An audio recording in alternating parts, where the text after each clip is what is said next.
L'objectif, c'est de pouvoir faire des toast to bar, mais surtout de pouvoir se relâcher pendant que je les fais. Genre, à peu près, c'est facile, quoi. Et là, j'utilise beaucoup les bras. Je peux aussi les utiliser beaucoup moins.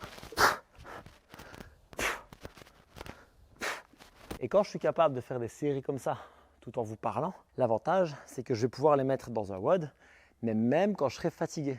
Et ça m'a pris beaucoup de travail, parce qu'à la base, les toast to bar, pour moi, c'est un énorme effort, et j'étais incapable de les mettre sous fatigue. Du coup, je vais vous montrer 2 exercices que j'ai utilisés pour maintenant pouvoir faire des séries unbroken sans problème dans les WOD, et même jusqu'à 40 sans problème unbroken, en dehors d'un WOD quand même. Bon, la première chose dont on a besoin, c'est des fléchisseurs de hanche, mais ça, j'en ai déjà parlé dans des vidéos sur le L-Sit, sur les fléchisseurs de la hanche. Donc ça, on va dire que c'est fait et vous pourrez trouver dans la description des vidéos qui parlent de ce sujet si vous voulez aller plus loin. Mais ce mois-ci, pour la RX Academy, je prépare tout un sujet sur les abdos et il y a une fonction qui est souvent négligée, c'est d'amener le bassin vers le tronc. Donc, quand je fais un crunch ou un sit-up, mon bassin, il est là, il est fixe. Et c'est mon buste qui va vers mon bassin. Okay, et ça, on sent bien quand on le fait que c'est là en haut que ça se passe. Vraiment avec cette flexion du grand droit, particulièrement cette portion-ci. Et c'est cool, ça peut être utile et c'est surtout joli. Utile, on pourra en discuter.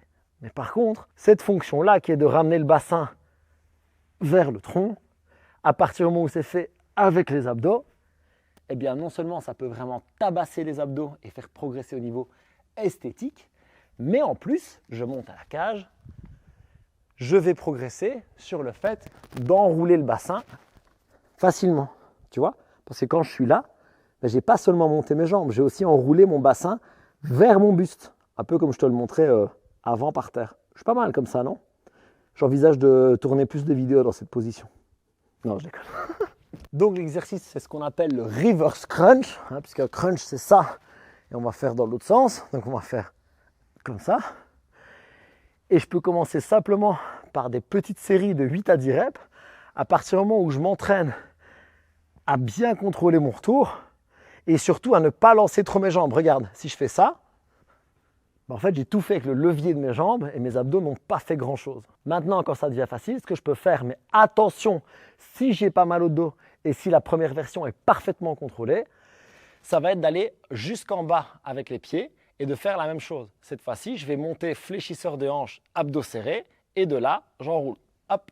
Mais j'enroule sans lancer les jambes. Donc j'arrive avec les jambes, j'enroule. Je fais vraiment ça en 2 étapes. Okay, donc je monte, j'enroule. J'enroule là. Je ne lance pas mes genoux. J'insiste encore. Et puis, comme vous devenez balèze, on va faire ça de manière inclinée. Parce que quand je suis couché, j'ai un petit levier. Quand je suis carrément debout, mon levier est immense et on a une position intermédiaire, plus ou moins à 45 degrés. Je vais mettre un banc sur une box et je peux le faire en me tenant au banc. Le problème, c'est que j'ai remarqué que quand je me tenais au banc, déjà souvent j'avais tendance à l'arracher et puis j'étais pas toujours très stable. Donc moi j'aime bien de me tenir là. En vrai, vous faites ce que vous voulez, d'accord? Ça ne change pas grand-chose. On va avoir exactement la même règle, sauf que maintenant je suis décliné, ça va être beaucoup plus dur. Donc ici, je démarre à 90 degrés et je pars avec le bassin. Le challenge, il est énorme, c'est de ni lancer les genoux, ni trop tirer sur les bras. Sinon, ce sont mes dorsaux et mes dentelés qui vont lancer le mouvement ou mes fléchisseurs de hanche. Alors qu'aujourd'hui, c'est un exercice d'abdos. J'assiste bien lourdement. Donc on y va, on se tient, 90 degrés et on démarre avec le bassin. Et on contrôle. Bassin et on contrôle. Punaise, ça chauffe. Et puis, je peux augmenter en descendant les pieds exactement comme je l'ai fait par terre. Je me stabilise. D'abord à 90 degrés. Je descends doucement les jambes. Je les remonte. Et j'enroule. Et là, ça chauffe beaucoup plus. Parce que j'ajoute cette portion excentrique qui demande beaucoup de contrôle. On va juste faire un deal entre vous et moi qui est que si, quand vous descendez les genoux en dessous du bassin, vous avez le dos qui creuse et qui fait mal, on n'est pas bon. Ça veut dire que le grand droit ne fait pas son travail en excentrique et donc vous prenez dans les lombaires et vous risquez des pincements sacro-iliaques, etc. On ne veut pas ça. Donc, si je parviens à faire descend avec du contrôle et remonte, c'est magnifique. Si quand je descends, tout lâche et je me fais mal, certainement pas, c'est pas encore le moment de faire cet exercice. Si tout se passe bien, on va juste parler de la fréquence. Cet exercice-là, une fois par semaine, 2 grands maximum, mais pas avec les jambes. Pourquoi? Parce que je vais créer de l'excentrique, je vais créer plus de douleur, plus de fatigue, et ça, je ne veux le faire qu'une fois par semaine. Mais si je bosse sur les reverse crunch au sol sans les jambes, je peux le faire 2 fois par semaine, je pense que ça devrait rentrer. Je viens de me rendre compte que je n'avais pas parlé de la partie jambes tendues, lamentable, autant pour moi. Regarde, on va d'abord le faire au sol. Ici, hop là.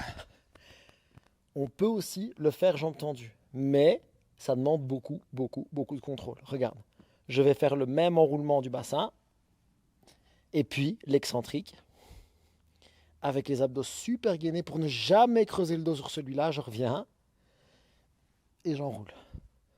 Ok? On va le faire en incliné sur le banc. Et ça, les gars, je vous le dis, c'est la surprise du chef. C'est-à-dire que vous n'avez jamais fait, vous essayez, et puis on parlera des courbatures le lendemain. Donc je me tiens, je démarre là, je peux garder jambes pliées ou jambes tendues pour démarrer, j'enroule, et là je tends les jambes, je fais l'excentrique, et si j'ai besoin, je replie, ou alors, je fais tout le travail ici, ok? C'est beaucoup plus dur. D'ailleurs, je vous recommande vraiment de commencer par l'excentrique jambes tendues, donc le freinage, et puis plier les jambes, et puis enrouler. Okay, donc je vous le fais une fois. Ça ferait jambes tendues, excentrique, excentrique, excentrique, excentrique, excentrique, plie, enroule. Oh mon Dieu, les abdos. Ok, ça tabasse. Maintenant, on passe à la cage. Et là, je vais m'entraîner à faire ce que je viens de faire. Soit genou fléchi pour commencer, donc c'est le même principe. Je vais venir enrouler le bassin, donc c'est exactement la même chose sur mon buste. Genou et je monte.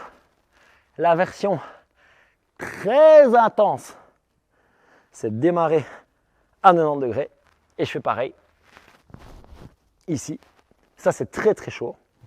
Et une fois que tout ça fonctionne, j'ai envie d'essayer en plus de travailler avec mes toes to bar, jambes parfaitement tendues, de manière à m'entraîner. Peu importe que je touche ou pas, mais je vais le plus haut possible avec mes jambes tendues. Comme ça, j'ai l'enroulé du bassin d'un côté, le travail des fléchisseurs de l'autre. Je veux très peu de bras, de manière à vraiment que ce soit cette région qui fasse tout le travail. Et une fois que je l'ai fait bosser régulièrement, donc moi je ferai les reverse crunch une fois par semaine, 2 grands maximum, et ce travail-ci au plus une fois par semaine parce que ça va vous dégommer. Une fois que c'est fait, apprendre à respirer, rester relax et vous pouvez enchaîner les reps tranquillement. J'avais dit que j'essaierais dans cette position. Ça marche pas si bien finalement. Si vous voulez avoir plus de vidéos comme ça et notre coaching sur toutes les vidéos que vous nous envoyez, vous pouvez rejoindre la RX Academy. Je vous mets le lien dans la description. D'ici là, bossez bien vos abdos. On s'entraîne avec intensité et intelligence. Peace.